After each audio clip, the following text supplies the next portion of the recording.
all day, all weekend, just kind of geeking out, looking at numbers and stats and what's happening with the Golden State Warriors. So in the first 24 games after the All-Star break last season, Curry played in 21 of them. All right? And he played in, 70 games? He was relatively healthy this season. But remember, towards the end of the year, they had to shut him down and said, dude, he's fatigued, he's tired, he's drained. Well, you look at what happened up until that point, he shot 36% from three and 41% from the floor. We're talking about Steph Curry, who's traditionally a 50, 40, 90 guy. All right? 50% from the floor, 40% from three, 90% from the free throw line. His numbers in 21 of the first 24 games after the All-Star break, Steph shot 36% from three, 41% from the floor, and he averaged 22.7 points a game. Now, for a lot of players, that's great. 22.7, 5 assists, 4 rebounds. That's not Steph-like. And the Warriors, currently constructed, can ill afford to have Steph have numbers like that. So what happened during that stretch? A lot more double teams, a lot more length, a lot more athleticism on them. Guys like Herb Jones, guys like Trey Murphy III, guys like Jaden McDaniels, all these guys guarding Stephen Curry, and he struggled. And now when you take away Klay Thompson, the basketball player, no matter what he shot last year, teams still defend Klay like he's the old Klay because they're like, man, this guy could get hot with the best of them. We have to make sure we defend him. But the spacing was already compromised.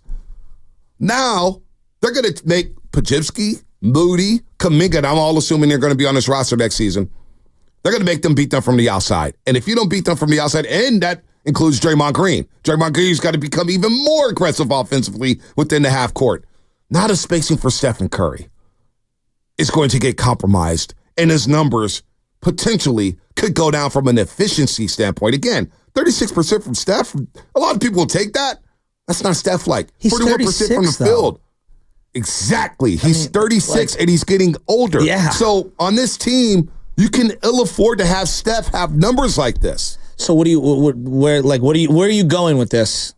What I'm explaining is that the spacing on this team is going to hurt Steph even more without Klay Thompson. Without Klay Thompson, which I think most people agree, but they couldn't do anything about it. And that's my point. I get all that, but I'm just kind of I'm educating the fan base here, saying that look, these is what the numbers look like. Yes, 31 minutes a game out of the All-Star break last season.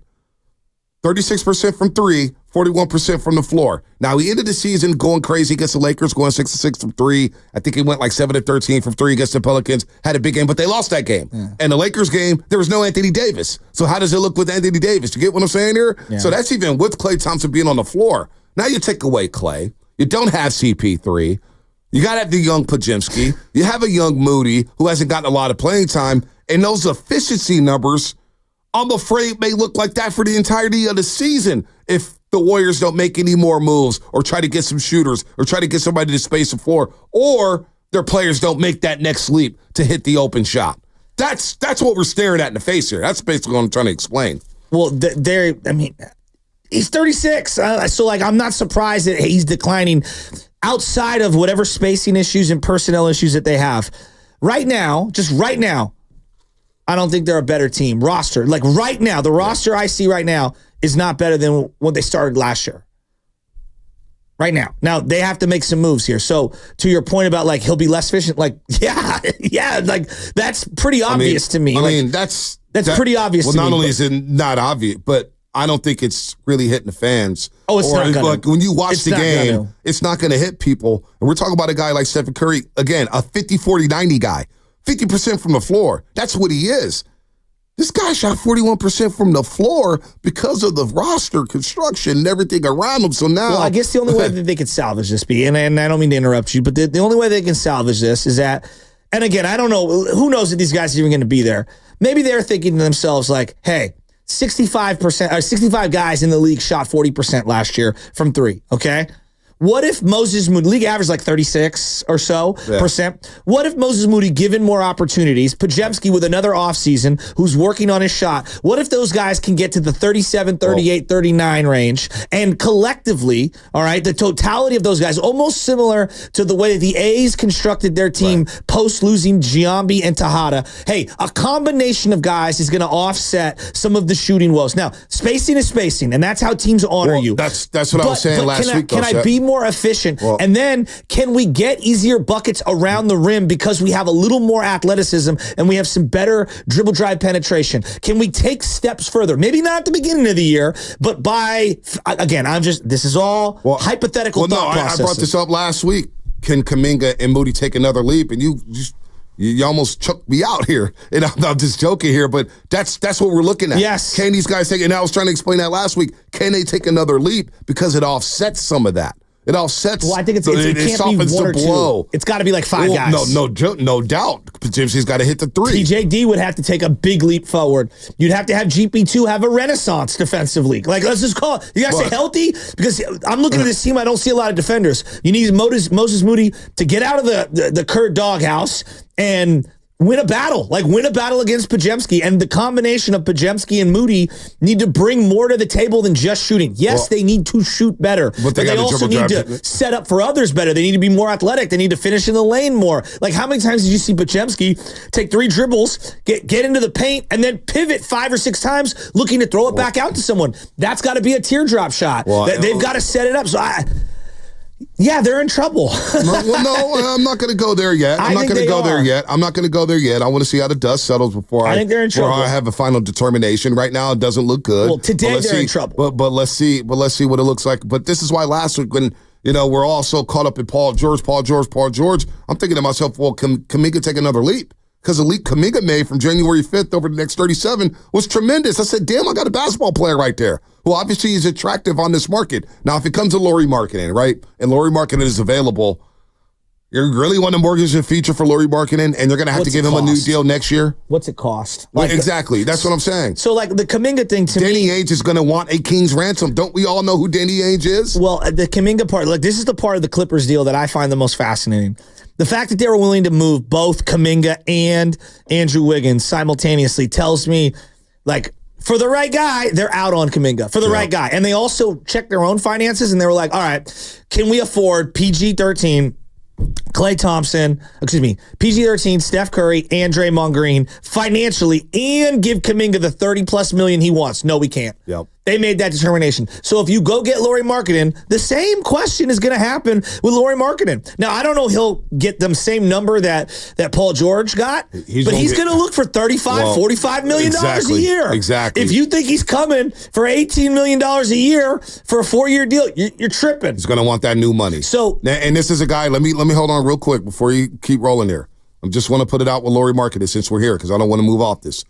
68 games played his rookie season, 51 the next year, 50 the next season in his 3rd year, 51 his 4th year, 61 his 5th year, 66 last year as an All-Star, and last year Utah did shut him down, but you played 55.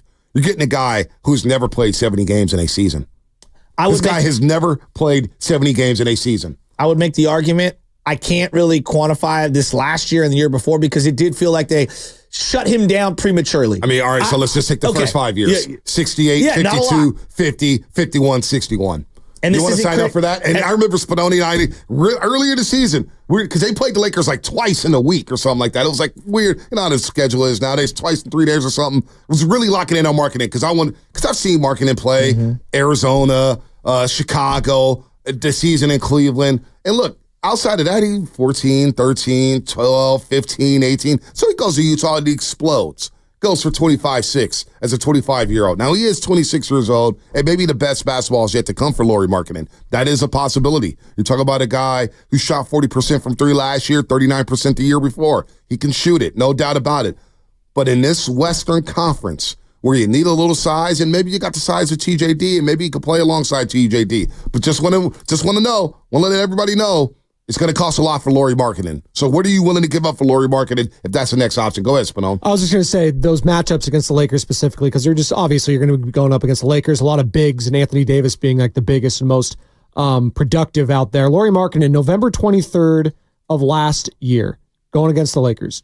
8 rebounds, 10 points in 23 minutes. Anthony Davis, 26, 16, and 4. He dominated him. I mean, but I can... And that was more the same throughout the rest of the year. Yeah, I mean, look, he's not a defender. Like, we know that. Here's the argument for Lauri Markkanen starts with, he'll get better shots at this team with Steph Curry than he's ever gotten. Now, he won't be the number 1 option, and he won't be able to just shoot it willy-nilly, but he will get better looks. That's the thought. I'm trying to think. Yeah, but here's the thing I can't Because Colin I don't Sexton can see- break down the defense. What? What's that? He can break down the defense, Colin Sexton. He's one of the fastest guards in this league. But he's also not bending a defense's will the way Steph Curry is currently, even at a diminished level. But I would say this. I have a hard time seeing the Warriors acquire Lauri Markkanen, knowing they have to extend him, while also keeping Jonathan Kuminga, knowing they have to extend him too. Because now that's $75 to $85 million in potential contracts moving forward. They could do it. They would require them to move Wiggins. It would require them to figure it out. I have a hard time seeing how they do that. And look at Danny Ainge and his track record and what he asked for all those years in Boston where he asked for players and picks. And it's something like last week we were talking about it wouldn't work. And I was like, gosh, you guys want to mortgage your future for Lauri Markkanen? Like, he's a nice player. A nice player. Well, I would have been. Boy. Yeah, I would have been if you were all in on the PG-13 thing. Like, let's say you had traded Wiggins and CP3 and whatever, some combination of picks or whatever, and you still had Kuminga as a trade asset. Yeah, I would probably, because then you're all in on the now, right? But do you really see Utah making a deal, Kuminga for Lauri Markkanen and a couple picks, lesser picks? No, I know. And that's why these hypotheticals are going nowhere, because the Clippers are going to ask for a King's ransom, which they were. They asked to keep for a King's ransom with Denver and the Warriors, and they said, you know what? We'd rather not pay the tax and let just Paul George walk. Well, I think we all underestimated the money and make part. these moves. Yeah, so. I mean, because the Warriors, if you just look at what the reports are, they basically said you choose the trade package. It sounds like they basically put everything on the table outside of Steph and Draymond. And then the Clippers still chose cap relief. So we underestimated cap relief. Well, cap relief goes back to the Kuminga getting money conversation. And deep down inside, I did a hit with Monty Poole and Dalton Johnson yesterday, a little stream on NBC. And even Monty Poole goes, Bonte, you're on to something. The Clippers, were they really going to do the business with the Golden State Warriors? The LA Clippers, were they really going to do business? The Warriors are about to do business with the Lakers, it seems like. They might. Because they're forced to. They might. They're forced to. But the Clippers are like, yeah, we're not going to do that. We're not going to do that. And I don't even know if the Warriors would be, they may just say, Klay, you go ahead and get your money. We're not going to help you out and trade you to the LA Lakers. You imagine trading a statue guy to the LA Lakers. That would be unbelievable.